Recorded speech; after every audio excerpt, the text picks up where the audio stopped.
The Virtuous City. Al-Farabi's vision of the perfect society. Welcome to this audio summary of The Virtuous City by Al-Farabi. In this video, we'll explore one of the most remarkable works of medieval Islamic philosophy, a text that presents a profound and systematic vision of the ideal society. This is a society where wisdom guides leadership, where virtue shapes the character of every citizen, and where people achieve true happiness, not through wealth or power, but through collective excellence and the pursuit of knowledge. Al-Farabi, writing in the 10th century, during what historians call the Islamic Golden Age, stands at a unique crossroads in human thought. He bridges two great intellectual traditions: the philosophical legacy of ancient Greece, particularly the works of Plato and Aristotle, and the theological framework of Islamic civilization.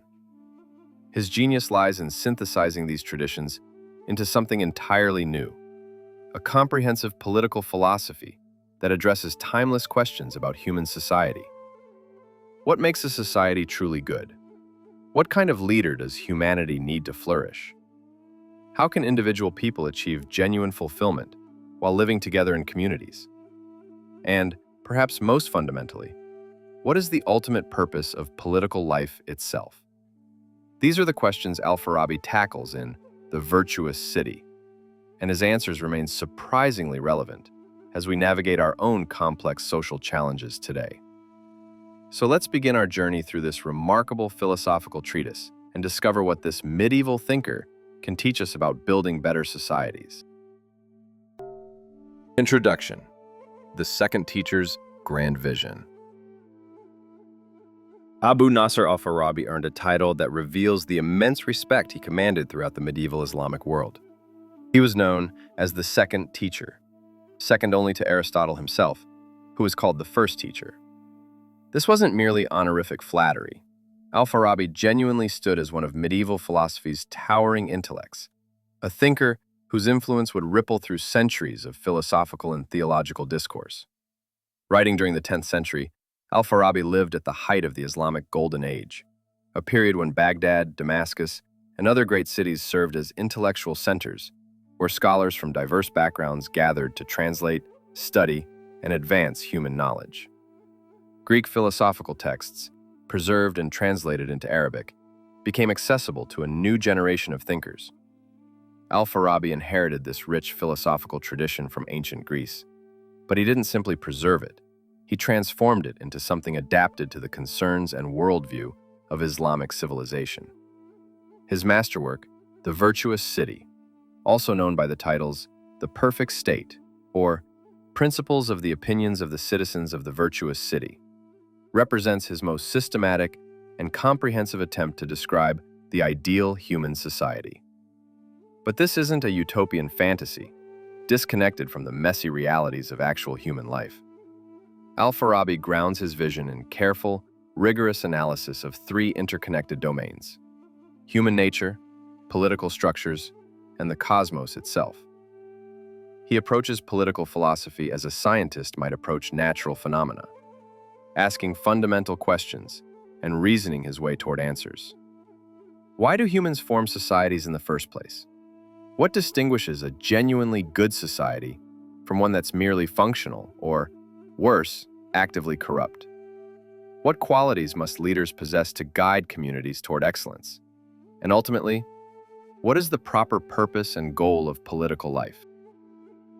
The book's influence extended far beyond the medieval Islamic world where it originated. It profoundly shaped later Islamic political thought, influencing major figures like Avicenna and Averroes. It also crossed religious boundaries, influencing Jewish philosophers like Moses Maimonides, whose own political philosophy bears Al-Farabi's clear imprint. Eventually, during the Renaissance, as Arabic texts made their way into Latin translation, European thinkers encountered Al-Farabi's ideas, which contributed to the revival of classical political philosophy in the West. Today, as we grapple with our own difficult questions about leadership, justice, social organization, and the purpose of political community, Al-Farabi's insights remain surprisingly relevant and thought-provoking. His work challenges us to think seriously and deeply about what we want our societies to become, and, perhaps more importantly, what kind of people we ourselves need to be to build those better societies. He reminds us that political questions aren't merely technical problems, requiring administrative solutions. They're fundamentally questions about human excellence, purpose, and flourishing. The Cosmic Foundation. Understanding order in the universe. Al-Farabi begins The Virtuous City in what might seem like an unexpected place, not with politics, governance, or social organization, but with cosmology, with the structure and nature of the universe itself. This might strike modern readers as strange. What does the cosmos have to do with cities and governance? But for Al-Farabi, understanding earthly society properly requires first understanding cosmic order. The two are intimately connected. He presents a hierarchical vision of reality, a great chain of being where everything has its proper place, function, and purpose. This isn't arbitrary arrangement, but rational structure reflecting wisdom and design. At the very top of this hierarchy stands what Al-Farabi calls the first cause, what we might call God, or the ultimate reality, or the absolute. This first cause is the source of all existence, the fountain from which everything else flows. It is perfect, complete, self-sufficient, and unchanging. From this absolute unity at the summit, everything else emanates or flows in descending ranks of being. The celestial spheres, what medieval cosmology understood as the organized heavens, occupy the highest levels of material reality. These are perfect, eternal, and unchanging. Below them lies the sublunary world, the realm beneath the moon where humans dwell. This is the realm of change, generation, corruption, birth, and death. Now, this might sound like abstract metaphysics with little practical relevance, but Al-Farabi is establishing a crucial pattern that will repeat throughout his entire political theory. Just as the cosmos operates according to rational principles, with everything ordered toward its proper end and purpose, so too should human society be organized. The universe isn't chaotic, random, or meaningless. It exhibits purposeful structure and rational design. Al-Farabi argues that human communities should mirror this cosmic order in their own structure and organization. Think of it this way. Just as the first cause governs the entire universe through wisdom and reason, maintaining order and directing all things toward their proper ends, so should the ideal ruler of a city govern through philosophical wisdom, maintaining social order and directing citizens toward their proper fulfillment. The parallel is deliberate and fundamental to Al-Farabi's entire vision. This cosmic foundation also establishes something crucial about the relationship between knowledge and being, between what something is and what it can know. The higher something exists in the hierarchy of reality, the more perfect and complete its knowledge. The first cause possesses complete self-knowledge and perfect knowledge of all effects that flow from it. This principle becomes absolutely crucial when Al-Farabi later discusses the philosopher-ruler, who must possess the highest possible human knowledge to properly guide society toward its goals. The cosmological framework also provides Al-Farabi with a vocabulary for discussing purpose and teleology, the idea that things have natural ends, or goals toward which they tend. Just as celestial bodies move in perfect circles toward their natural ends, and just as acorns naturally develop toward becoming oak trees, humans and human societies have natural ends toward which they should develop. Understanding this cosmic context helps us understand what those ends are and how political life should be organized to achieve them. The nature of humanity. Social beings seeking perfection. Having established the cosmic framework, Al-Farabi turns his attention to human nature itself. His political philosophy rests on sophisticated and careful observation about what humans are and what they need. And his first fundamental observation is this: humans are essentially and necessarily social creatures. This isn't optional or merely convenient. It's built into the very structure of human nature. Unlike some animals that can survive and even thrive independently, Think of solitary predators or self-sufficient creatures. Humans require extensive cooperation simply to meet even our most basic needs for survival. No single individual can master all the necessary crafts, skills, and knowledge required for a decent human life. We need farmers to grow food, builders to construct shelter, healers to treat illness, teachers to transmit knowledge, artisans to create tools, and countless other specialists performing countless necessary functions. Human life requires a complex web of cooperation and interdependence. But Al-Farabi goes much deeper than this basic observation about survival needs.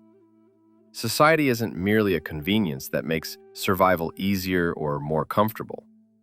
He argues that humans have a profound, essential need for association that goes beyond practical utility. We can only achieve our highest potential, our true fulfillment and happiness, through social life embedded in community. Human excellence isn't something achieved by isolated individuals pursuing solitary perfection.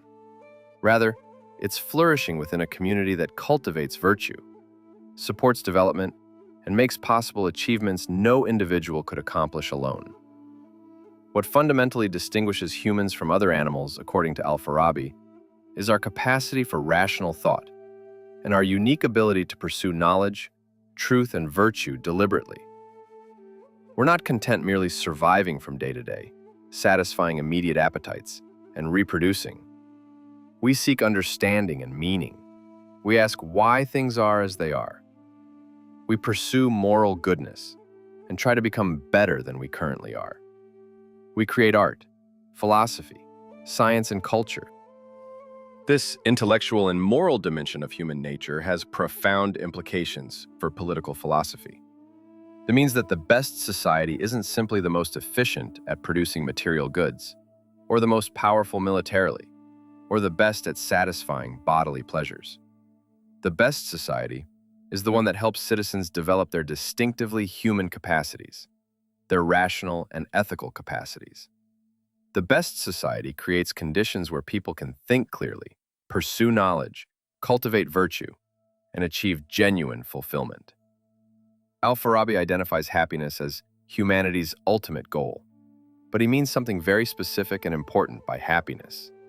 He's not talking about pleasure, though happiness might include pleasant feelings. He's not talking about wealth, though adequate material resources may be necessary for happiness. He's not talking about fame, honor, or power, though these might accompany happiness. All of these are what he calls false substitutes, things people pursue thinking they'll bring happiness, but which ultimately leave them unsatisfied and empty. True happiness, in Al-Farabi's understanding, comes from actualizing our rational nature, achieving knowledge of truth, and living virtuously in accordance with wisdom. It's the deep fulfillment that comes from becoming fully what we're meant to be, from developing our potential into actuality. The purpose of political life, then, the reason cities and governments exist, is to create the conditions where citizens can achieve this genuine fulfillment. Politics exists to serve human flourishing in its deepest sense. The Philosopher-King, leadership through wisdom. At the very heart of Al-Farabi's vision of the virtuous city stands an extraordinary and remarkable figure, the Philosopher-King. This concept draws directly from Plato's Republic, one of the most influential works of Western political philosophy. But Al-Farabi infuses it with distinctively Islamic elements, creating something that bridges Greek and Islamic traditions. The ideal ruler, according to Al-Farabi, must combine several different kinds of excellence that are rarely found together in one person. First, this leader must possess deep theoretical knowledge, understanding of metaphysics, ethics, the nature of reality, and the true nature of human happiness. But theoretical knowledge alone isn't sufficient for leadership. The Philosopher-King must also possess practical wisdom, which is the ability to apply theoretical understanding to concrete, particular situations. This requires excellent judgment, the capacity to discern what specific circumstances require, and genuine skill in implementing wise policies that move from abstract principle to practical reality. Al-Farabi provides a detailed list of qualities this ruler must embody, and it's worth considering them carefully.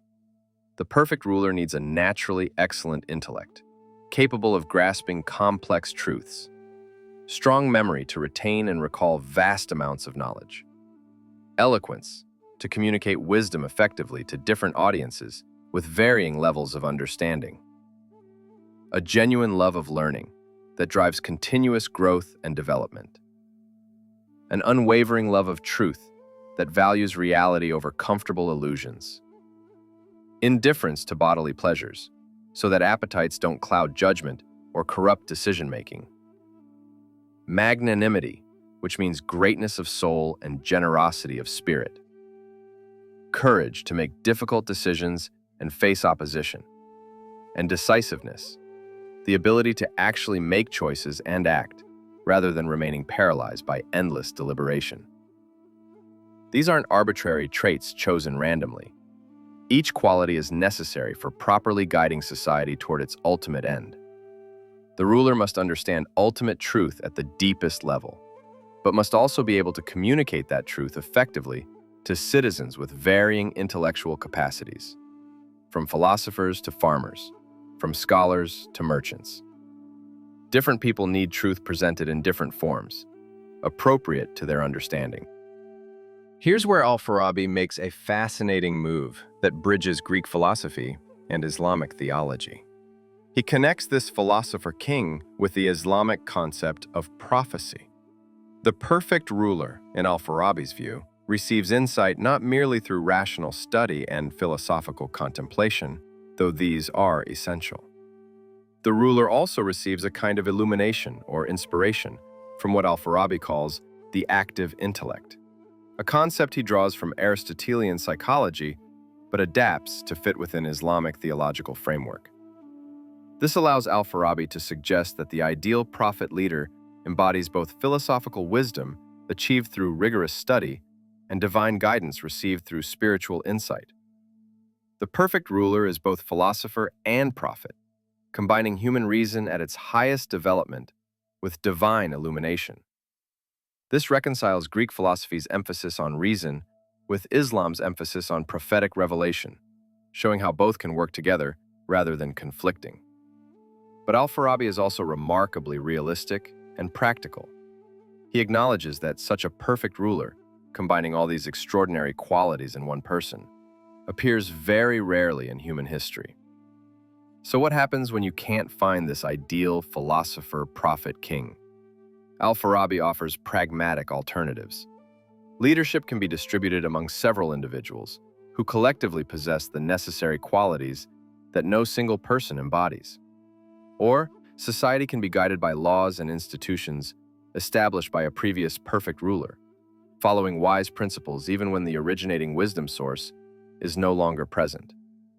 The worst possible situation, which Al-Farabi warns against, is when power falls into the hands of those who lack both wisdom and virtue, rulers driven by personal ambition, appetite for power, or desire for wealth, rather than genuine concern for citizens' flourishing. This leads us directly to Al-Farabi's analysis of defective cities, which we'll explore shortly. Structure of the virtuous city. Harmony and hierarchy. The virtuous city, according to Al-Farabi's vision, mirrors both the structure of the cosmos we discussed earlier and the structure of the human body. Just as the universe exhibits hierarchical order with each element serving its proper function within the whole, and just as the human body has various organs working together in coordination under the direction of the heart and brain, so the ideal city has citizens occupying different roles in harmonious cooperation. Now, it's crucial to understand what Al-Farabi means by hierarchy here, because modern readers often react negatively to hierarchical social structures, associating them with oppression, exploitation, and rigid class systems. But Al-Farabi isn't advocating the kind of rigid class stratification based purely on birth that characterized many historical societies. He's not saying that if you're born a farmer, you must remain a farmer regardless of your abilities, or that nobility is inherited through bloodlines regardless of actual merit. Rather, He envisions what we might call a meritocratic system, a society where people naturally gravitate toward roles that match their actual talents, capacities, and aptitudes. Some individuals genuinely do have the intellectual ability and temperament for philosophy, abstract thinking, and political leadership. Others excel in practical crafts, in trade and commerce, in military defense, or in other necessary functions that require different skills and abilities. What matters in the virtuous city isn't rigid adherence to inherited status, but rather that everyone contributes according to their genuine abilities and receives according to their needs and merits. This hierarchy, properly understood, isn't about domination, exploitation, or one group using others as mere instruments. It's about proper function and harmonious cooperation. The ruler doesn't exploit others for personal gain or use power to accumulate wealth and pleasure.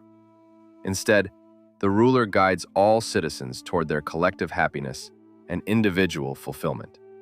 Those in what might seem like subordinate positions aren't degraded or treated as inferior human beings. They're fulfilling necessary roles that contribute essential value to the whole. A skilled farmer who grows food excellently is fulfilling a vital function, as surely as the philosopher contemplating ultimate truth fulfills his function. Both are necessary, both have dignity, both contribute to the common good. The city achieves true virtue when all its parts work together harmoniously, each supporting and enabling the others. No part can flourish in isolation.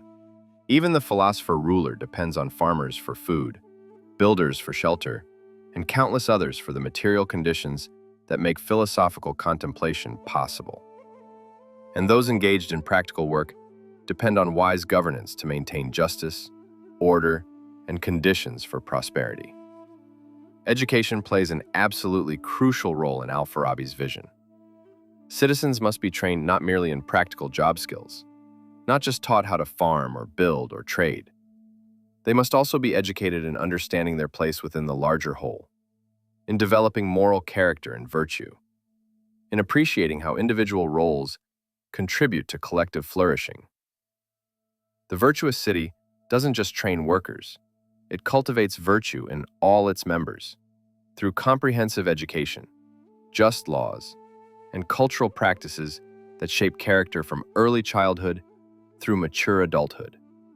Al-Farabi emphasizes something democratically important. The virtuous city aims at true happiness for all citizens, not merely for an elite minority.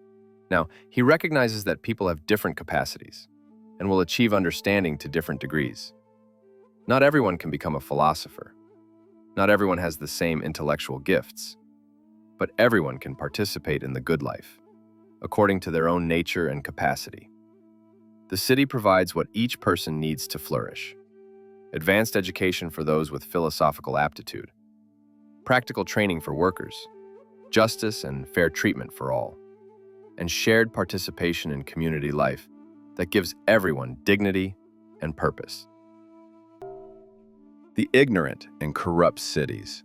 Deviations from excellence. Having painted his picture of the ideal, Al-Farabi turns to reality's darker side, the various ways actual cities fall short of virtue. This section reveals his sophisticated understanding of how societies fail, and it's remarkably insightful for diagnosing social problems. He identifies several distinct types of defective societies, each pursuing false goods instead of true happiness, each failing in its own characteristic way. Understanding these different failure modes helps us diagnose what's wrong with actual societies and what remedies might help. First, there's the ignorant city. This consists of people who simply don't know what true happiness actually is. They haven't encountered philosophical truth about human fulfillment. They pursue wealth, pleasure, honor, or power, genuinely believing these things will make them happy. They mistake false substitutes for the real thing. Importantly, the ignorant city isn't necessarily filled with bad or evil people. It's filled with confused people, misguided people, people who've never been exposed to wisdom about what genuinely fulfills human nature. Second, there's the immoral city. This is more troubling because its citizens actually know, theoretically, what happiness is and what virtue requires. They've encountered wise teaching, but they don't practice it. They prefer easier pleasures to the demanding work of excellence. They know better, but consistently choose worse. This is a condition of moral weakness rather than intellectual ignorance. They've heard the truth, but lack the will or discipline to live according to it. Third, Al-Farabi describes the altered city, which has a particularly tragic quality. This was once a virtuous city. It actually achieved excellence at some point in its history, but it has degenerated and declined. Perhaps its founding principles gradually eroded over generations. Perhaps later generations abandoned the wisdom of their founders, becoming complacent or corrupted. This represents decline from previous excellence, a pattern we see repeatedly in actual political history. Great civilizations rise through virtue and discipline, then decline through luxury and moral decay. Fourth, there's the errant city, which, in some ways, is the most dangerous. The errant city believes it's pursuing happiness and genuinely has conviction and commitment, but it follows false opinions about what happiness actually means. Its error is ideological rather than merely practical. These cities can be particularly dangerous because they combine passionate commitment with fundamental misunderstanding. They're not lazy or weak-willed. They're energetically pursuing the wrong goals, based on mistaken beliefs about human nature and fulfillment. Al-Farabi's taxonomy reveals that societies fail in different ways that require different remedies. You can't fix all social problems with the same solution. Ignorant cities need education. They need exposure to philosophical truth they haven't encountered. Immoral cities need moral reform, perhaps better incentives for virtue, perhaps institutional changes that make good behavior easier and vice harder. Altered cities need renewal of their original principles, perhaps a return to founding wisdom that's been forgotten. Errant cities need philosophical correction of their fundamental beliefs. They need to be shown why their basic assumptions about happiness are wrong. Al-Farabi also discusses what he calls the weeds within even the virtuous city. Individuals who resist its principles, even when they live within it. Some actively oppose virtue and try to undermine the city's goals. Others passively fail to develop their capacities, wasting their potential through laziness or self-indulgence. The virtuous city must manage these troublesome elements without descending into oppression or tyranny, maintaining its commitment to justice and virtue, while dealing charitably with inevitable human imperfection. This is a delicate balance, and Al-Farabi recognizes that no society will ever be perfect or contain only virtuous people. Knowledge, happiness, and the active intellect. Central to Al-Farabi's entire vision is a sophisticated theory about knowledge and human fulfillment that deserves careful attention.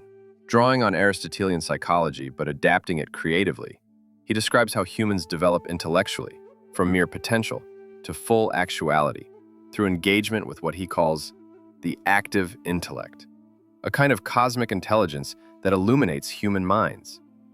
Here's the basic idea. Human intellect begins in a state of pure potential. A newborn infant has the capacity for understanding, but doesn't yet actually understand anything complex. Through education, experience, observation, and teaching, we gradually acquire knowledge. We move along a spectrum from ignorance toward wisdom, from not knowing to knowing, from potential intellect to actual intellect. But there's more to the story. The highest knowledge, genuine understanding of first principles, ultimate truths, the deepest nature of reality, requires something beyond ordinary learning and experience. It requires connection with the active intellect, which imparts real insight, genuine illumination. Now, this might sound mystical or supernatural, disconnected from reason, but Al-Farabi doesn't mean it that way. For Al-Farabi, philosophical study and rational discipline prepare the intellect to receive this illumination. The active intellect doesn't bypass rational thought or make reason unnecessary. Rather, it perfects reason, enabling the properly prepared mind to grasp truths it couldn't quite reach through unaided effort alone. Think of it like this. You can study mathematics diligently, work through problems carefully, and gradually improve your understanding. But sometimes insight strikes. Suddenly, you see a pattern or principle that makes everything click into place. That moment of insight, that illumination, comes when your prepared mind connects with truth in a deeper way. This framework explains, in Al-Farabi's system, how prophets and perfect rulers attain their extraordinary wisdom. They achieve the highest possible human connection with cosmic intelligence. They're not merely clever or well-educated. They've reached a level where their minds directly receive truth from its source. This isn't arbitrary or magical. It's the natural culmination of intellectual development taken to its furthest extent. And here's the crucial point. Happiness, in Al-Farabi's entire system, consists precisely in this actualization of intellect. When humans achieve knowledge of truth and live according to wisdom, aligning their lives with reality as it truly is, they fulfill their nature and experience genuine happiness. This isn't emotional pleasure, though it might include feelings of joy and satisfaction. It's something deeper, the profound fulfillment of becoming fully what you're meant to be, of actualizing your potential, of achieving your natural end. The virtuous city exists specifically to facilitate this journey for all citizens according to their various capacities. It provides education that develops minds. It maintains social order conducive to learning and contemplation. It models wisdom in its governance, showing citizens what excellence looks like. Politics, in Al-Farabi's vision, serves philosophy by creating conditions where human excellence at every level can flourish. The state exists to help people become their best selves. The enduring legacy of Al-Farabi's vision. Al-Farabi's influence on the subsequent development of philosophy and theology genuinely cannot be overstated. His brilliant synthesis of Greek philosophy and Islamic theology provided an essential framework for later thinkers who grappled with similar questions about how to reconcile reason and revelation, philosophy and faith, Athens and Jerusalem. Major Islamic philosophers who came after him, figures like Avicenna, known in Arabic as Ibn Sina, and Averroes, known as Ibn Rushd, built directly on foundations that Al-Farabi established. They took his approaches, refined his arguments, and developed his insights further. His influence crossed religious boundaries as well. Moses Maimonides, the great Jewish philosopher and theologian, was profoundly influenced by Al-Farabi's political philosophy. And eventually, when Arabic philosophical texts made their way into Latin translation during the 12th and 13th centuries, European Christian thinkers like Thomas Aquinas encountered Al-Farabi's ideas, which helped spark the revival of Aristotelian philosophy in medieval Europe. Al-Farabi's work demonstrated something crucial for the development of civilization: that Athens and Jerusalem, representing reason and revelation, philosophy and religious faith, need not be enemies locked in irreconcilable conflict. They can complement each other, addressing different but compatible dimensions of truth. Philosophical wisdom and religious faith answer different kinds of questions, both necessary for complete human fulfillment. This reconciliation allowed Islamic civilization to enthusiastically embrace Greek learning without feeling they were abandoning their religious identity and commitments. The concept of the Philosopher-King, while admittedly impractical in its perfect form, continues to raise enduring questions about political leadership that we still debate today. What qualities should rulers possess? Should leaders be chosen for wisdom and virtue, or merely for being representative of popular opinion? Can philosophical training and ethical education actually improve governance, or are these irrelevant to political success? Does expertise matter in leadership, or should power simply flow from democratic mandate regardless of knowledge? These questions remain vigorously debated in contemporary political theory and practice. Al-Farabi's heavy emphasis on education and virtue formation speaks directly to our contemporary concerns about character development and civic culture. His recognition that societies need some shared understanding of the good, not merely procedural rules and neutral processes, challenges certain modern assumptions about value-neutral governance. Can a society really function well if citizens share no common vision of what makes life good? Or do we need some degree of agreement about human flourishing for communities to cohere? His taxonomy of defective cities provides genuinely useful analytical tools for diagnosing social problems today. When societies malfunction or fail to provide good lives for citizens, we can ask, is the problem rooted in ignorance? Do people simply not know what would actually make them happy? Is it immorality? Do they know what's good but lack the will to pursue it? Is it corruption of founding principles that once worked but have been abandoned? Or is it ideological error, passionate commitment to fundamentally mistaken beliefs? Different diagnoses suggest very different remedies. If you found this exploration of Al-Farabi's political philosophy valuable and thought-provoking, I'd truly appreciate it if you'd like this video and subscribe to the channel for more in-depth summaries of foundational philosophical works. There are many other analyses of important texts available here that might interest you, covering philosophy, political theory, ethics, and more. If this particular discussion of the virtuous city really resonated with you and sparked your curiosity, I'd encourage you to consider purchasing the complete book through the link in the description below. Engaging directly with Al-Farabi's original text reveals depths, nuances, and arguments that even a detailed summary like this can only suggest. And if you enjoy learning through audiobooks, perhaps listening during commutes or while exercising, check out the Audible link below to access thousands of titles. Conclusion.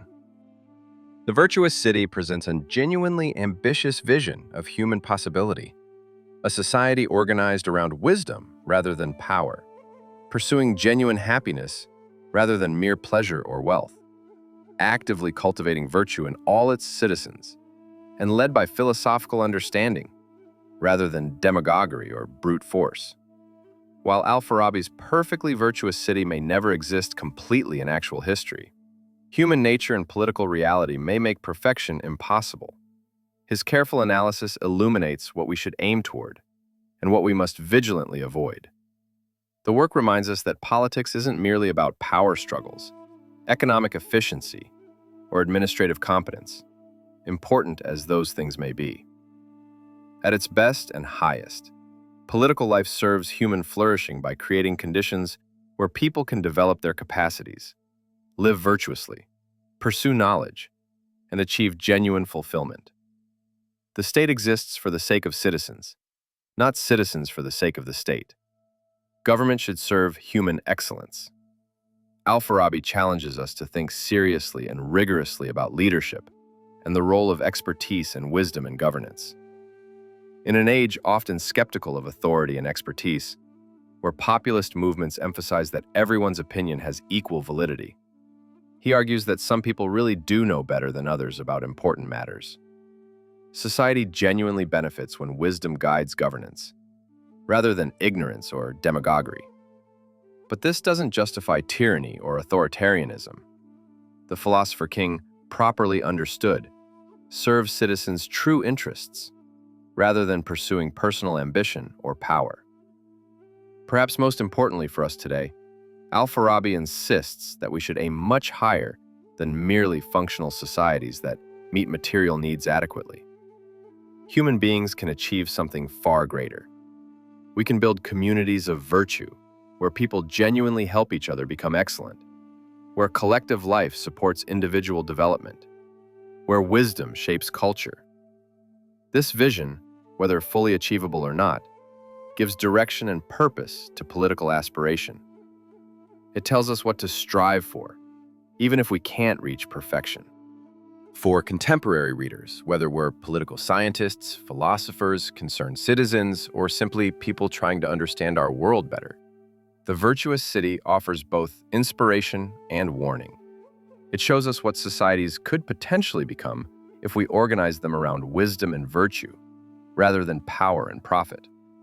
It also reveals with sobering clarity how easily cities deviate into ignorance, immorality, corruption, or ideological error.